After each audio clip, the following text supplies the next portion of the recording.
Hello guys, welcome back to my channel. Hope you are well. So guys, let's check out this new trimmed down version of the Bulova Lunar Pilot in this video today. So when Bulova announced this watch, I was really happy. I really wanted to buy one straight away, and then I didn't want to buy one straight away because I couldn't find any discount on this watch. So I decided to wait, and that wait really paid off because one day I received an email from an authorized retailer offering me 50% of the retail price. Now, for your information, the retail price in Australia for this watch is $1,399. So I ended up saving $700 on this watch, which is substantial amount of money. I was really happy with the amount of money that I saved. Here is the hang tag with the reference number. Now you can buy this watch in two different dials. I've got the white dial there, you can see right now. There's a matte black dial as well, which looks quite similar to the watch on the right, which is the 45mm version of this Lunar Pilot. Now coming to the dimensions of this watch, we have a case size of 43.5mm with a lug-to-lug distance of 51mm. Still substantial, still a large watch. If you were hoping for Bulova to make this watch in a 41 or 42mm case size, unfortunately that didn't happen with this release, but hopefully your wishes will come true in the future releases of this watch. As per Bulova, the dimensions of this case stay true to the original prototype that David Scott had with him during the Apollo 15 mission in 1971. He wore that watch when his Omega Speedmaster malfunctioned. The case thickness is 13.5mm with a lug width of 20mm. Stainless steel case, high polished along the sides, high polished on the upper surfaces as well. The bezel is brushed along the sides and on the top surface. Now, if I was to compare the finishing on this case to this no date version of the 45mm on the right hand side, the only difference would be the finishing on the bezel, which is brushed on the new watch, as I mentioned earlier, and polished on this 45mm version of the watch. Now, I believe the date version of the 45mm had a kind of beat blasted finish to it, but that is not the case with this new release. We still get a flat sapphire crystal on this watch, which sticks out a fair bit. As you can see, sits quite high on the case and adds to the thickness of this case as well. This glass has a fantastic AR coating on it as well. You get a brilliant view of that beautiful dial through this glass. I really like this dial. I'm really glad that Bulova brought out this watch in these two different colors and not just the matte black only. So talking about the dial, we have a blue tachymeter on the outer rim, which sits underneath the sapphire crystal and matches up really nicely with these color-coded blue pushers.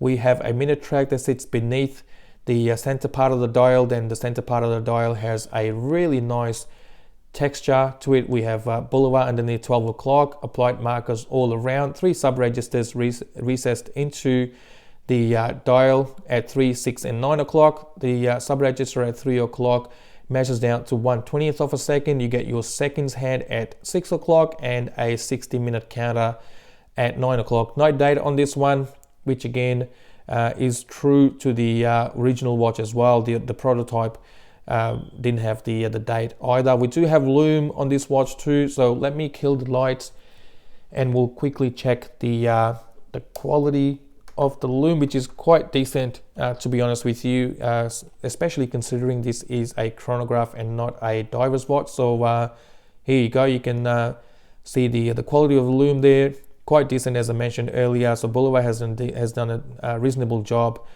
with the lume. You can see all the markers, you can see the chrono hand as well, you can see the minute and the hour hands too. So yeah, no complaints here, guys. I'm really impressed with the quality of the lume, and it does stay on for a fair bit too. So yeah, decent quality lume on this chronograph for sure. Let me turn the lights back on again, guys, so we can check out the rest of the watch. So how to use the chrono function. So one push of the top pusher will activate the chrono function. There you go. And if you push the same pusher again, it will pause it, and then one pusher of the bottom pusher to reset it. It will circle back to its original position at 12 o'clock. Now, if your hands are not aligned, I'm talking about the chrono hand and the hand at this at 3 o'clock sub-register, you can realign them. So all you need to do is pull this crown out all the way, and if you push this top pusher that will move the chrono hand slowly. It will test your patience. Trust me, it is a slow process, but you'll be able to realign your chrono hand and push it. If you push the bottom pusher, you'll be able to align your hand on the sub register at 3 o'clock. So that's how you realign those two hands. Looking at the crown, this is an oversized crown, the same as the 45mm version. So pull and push crown with Bolivar's tuning fork there. You get 50 meters of water resistance from this watch with a screw down case back. Now looking at the bracelet, let me just quickly clean it off. So I'll clean it up now. Before we look at the bracelet, let me show you another additional strap that you get with this watch. So you get a leather NATO strap with this watch from Bolivar as well. As you can see, I haven't even taken the plastic bits off.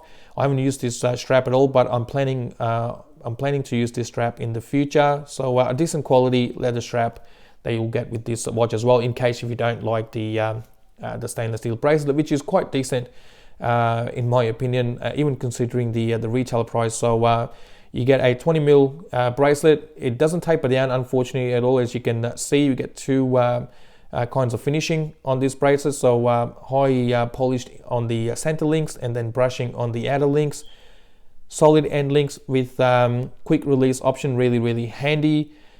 Female end links, we get push pins only with a butterfly style clasp, which is milled on the inside. No micro adjustment, unfortunately, but you do get two small links, one on each side. They can come really handy when you're sizing up this bracelet for your wrist. I'll put this on my wrist. I've managed to get a decent fit from this bracelet, so you'll see that at the end of the video. Now let's check out the case back as well. So here is the case back with a bead blasted finish to it. Now you can see a lot of information there. We can see Bolivar's tuning fork there, and it does make reference to the Apollo 15 mission as well, and that is your provenance there.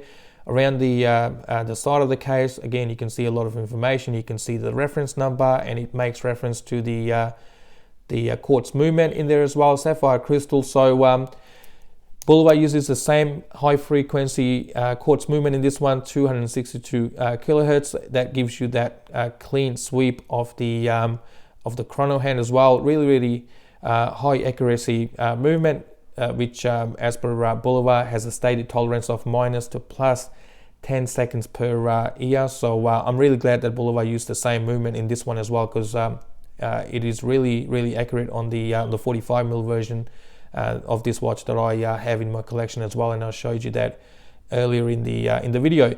So guys, this is the watch. Really love this new 43.5mm version, and it's a welcome addition to the family of this Lunar Pilot watches. Hopefully Bolivar in the future will be able to release more trimmed down versions with hopefully 42 or a 41mm version, and that will cater to more wrist sizes. So for now, let me just give you a quick wrist shot, and I'll wrap up this video. I've got a 7-inch wrist. It's an average size wrist, but trust me, this watch does wear smaller than its 45mm counterpart. So here you go, guys. And yeah, it has a lot of presence on the wrist. Absolutely love this watch and this color combination as well. This panda dial with blue and white dial, and the texture on the dial as well. So guys, thank you very much for watching this video. This wraps up this review. I'll see you with my next video shortly. Until then, stay safe and look after one another. Thank you again.